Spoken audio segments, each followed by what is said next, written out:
सियावर रामचंद्र की जय.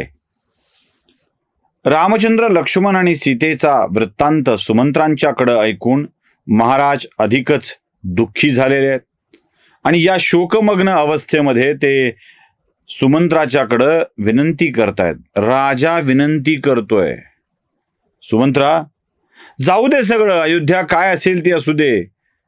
अयोध्येला आपण पुन्हा सुखी करायचं असेल तर यातला एकमेव मार्ग आहे, मला माझ्या रामाकडे घेऊन चल. सुमंत्रा, मला माझ्या रामाकडे घेऊन चल.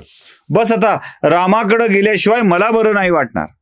सुमंत्राने समजावून सांगण्याचा प्रयत्न केलाय, पण दशरथाचा शोक अनावर होतोय आणि याच वारंवार शोकाकुल अवस्थेमध्ये, खाण्यापिण्याची भ्रांत नसलेल्या अवस्थेमध्ये दशरथाने पुन्हा एकदा दशरथाला मूर्छित व्हावं लागलेलं आहे, मूर्छित झालेले आहेत. कौसल्या दशरथांना मूर्छित अवस्थेतून पुन्हा सचेत करण्याचा प्रयत्न करतायत आणि सचेत झाल्यावरती कौसल्याला राग येतोय दशरथाचा. ती म्हणतेय, महाराज, एवढं पुत्रावर प्रेम होतं तर त्या कैकईचं ऐकून आपण रामचंद्रांना वनवासाला पाठवलंच का? तुम्ही आपल्या मुलाला वनवासाला पाठवलत आणि आता काहीच करू शकत नाही आहात. तुमचा धिक्कार करू का काय करू हे सारखं कौसल्या म्हणतेय. आणि अशा स्थितीमध्ये दशरथाचा शोक अधिकच वाढू लागलाय, वारंवार मूर्छित होतोय.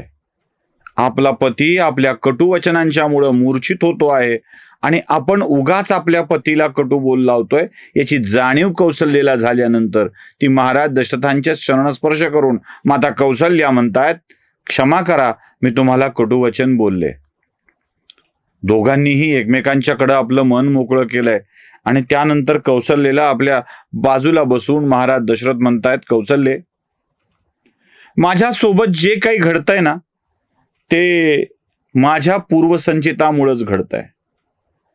कदाचित आता माझा मृत्यू जवळ आलाय, त्यामुळं या सगळ्या गोष्टी मला आता आठवू लागल्यात. मला तुला एक कथा सांगायची आहे. ही कथा सांगण्यापूर्वी मला तुम्हाला एक माहिती सांगायची आहे. म्हणजे दशरथांनी कौसल्याला सांगितलेली एक गोष्ट त्यांच्या आयुष्यात घडलेली, ती सांगण्यापूर्वी मला एक तुम्हाला माहिती सांगायची आहे. श्रावण बाळाची कथा वाल्मिकी रामायणात नाही असं मीही म्हटलं होतं, अनेक जणही सांगतात. हे खरंय का? तर श्रावण नावाच्या व्यक्तीची कथा रामायणामध्ये नाही. पण जेव्हा रामचंद्रांना वनवासाला पाठवलं जातं आणि शोकमग्न दशरथ माता कौसल्याच्या समोर आपल्या आयुष्यात घडलेली एक घटना सांगत असतात, त्या घटनेत श्रावण बाळाशी साधर्म्य असलेली एक कथा दशरथांच्या तोंडून येते. यात श्रावण बाळ असा उल्लेख वाल्मिकी रामायणात नाही. 63व्या सर्गामध्ये 22व्या श्लोकापासून 45व्या श्लोकापर्यंत तुम्हाला ही कथा वाचायला मिळेल, जी श्रावण बाळाशी संबंधित आहे. आपल्या अंतःपुरातल्या शोकग्रस्त अवस्थेमध्ये बसलेल्या दशरथाने कौसल्याला सांगायला सुरुवात केली आहे. म्हणतायत, कौसल्ये, त्यावेळेला आपलं लग्नही झालं नव्हतं आणि मी अयोध्येचा राजाही नव्हतो. माझे पिता महाराज अज त्यावेळी अयोध्येचे सम्राट होते. मी युवराज पदावर अभिषिक्त झाल्यानंतर तारुण्यातल्या ज्या ज्या काही गोष्टी असतात त्या सगळ्या गोष्टी करायचो. मला शब्दभेदी बाणाचं कौशल्य अवगत झालं होतं, त्यावेळेला नुकतंच झालं होतं, तरुण होतो मी.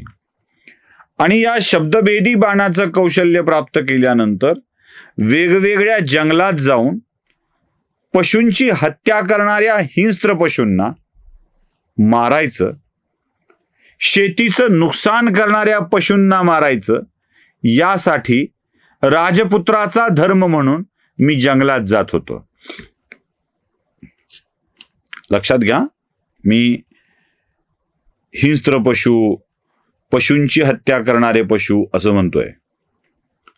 म्हणजे उगाच कोणीतरी दशरथाने सांगितलंय मी शिकार करायला जंगलात जात होतो म्हणून दशरथ मांसाहारी होते, दशरथ मांसाहारी होते म्हणून रामही मांसाहारी होते, असली कुतर्क करत बसू नये. अजिबात तसली कुतर्क करत बसू नये. राजा प्रजेच्या रक्षणासाठी असतो. प्रजेच्या जीविताचं, मालमत्तेचं, चल अचल संपत्तीचं, जीवनाचं रक्षण करण्याची जबाबदारी राजाची असते. त्यामुळं शेतकऱ्यांच्या पाळीव प्राण्यांची शिकार करून खाणाऱ्या प्राण्यांना संपविणे हे राजाचं कर्तव्य असतं. शेतकऱ्यांच्या पिकाचं नुकसान करणाऱ्या रानटी पशूंना प्रतिबंध करणे हे राजाचं कर्तव्य असतं आणि त्याच कर्तव्याचं पालन राजांनी करायचं असतं. छत्रपती शिवाजी महाराजही म्हणले होते, रयतेच्या भाजीच्या देठालाही स्पर्श करायचा नाही. जीविताचं, इज्जतीचं, मालमत्तेचं रक्षण करणे राजाचं कर्तव्य आहे. राजाचा पुत्र म्हणून राजपुत्र असलेल्या दशरथाचंही त्यावेळी ते कर्तव्य होतं आणि त्याच कर्तव्यापोटी शिकारीसाठी म्हणून दशरथ राजपुत्र असताना शिकारी जंगलात गेलेले होते.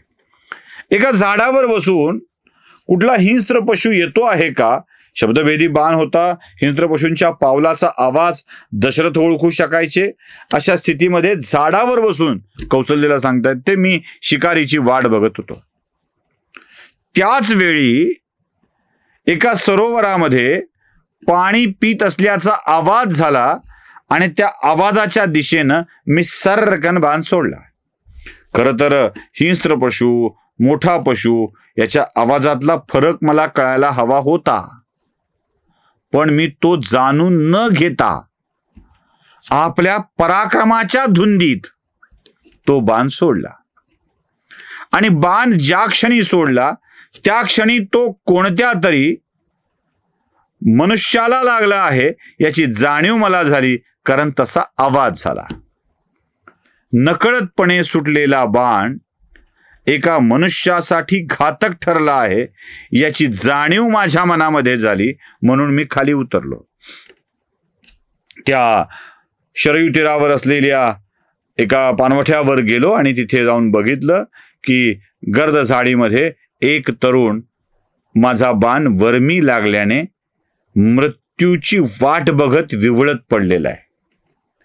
त्याच्या छातीतला बाण काढला आणि त्याला म्हटलं की माफ कर हे तपस्वी पुरुषा, माफ कर, वनवासी पुरुषा, माफ कर. तू कोणता मुनिपुत्र दिसतो आहेस आणि माझ्या हातून हे ब्रह्महत्येचं पातक घडलंय. मी नकळतपणे केलंय, पण तुझा जीव जातोय. तो विवळत पडलेला मुनिकुमार सांगतोय. इथे मुनिकुमार असाच उल्लेख आहे. राजन, तू फार वाईट स्थितीमध्ये माझा घात केलेला आहेस. माझे आई वडील जे आत्ता माझ्या पाण्याची प्रतीक्षा करत, मी आणत असलेल्या पाण्याची प्रतीक्षा करत जंगलामध्ये बसलेले आहेत आणि त्यांना मी पाणी पाजवणं आवश्यक आहे. त्यांच्या आयुष्याचा आधारच मी आहे.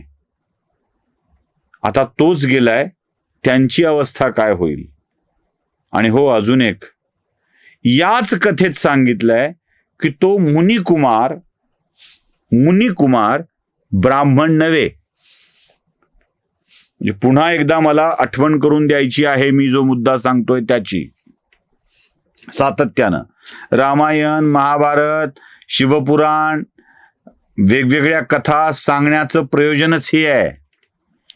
तो विवळत पडलेला, मृत्यूपंथावर असलेला मुनिकुमार दशरथाला सांगतोय, ज्याचा उल्लेख वाल्मिकी रामायणामध्ये वाल्मिकींनी केलेला आहे. ते म्हणतात की मी ब्राह्मण नव्हे, पण वानप्रस्थी जरूर आहे. माझे पिता वैश्य आहेत आणि माता शूद्र आहे.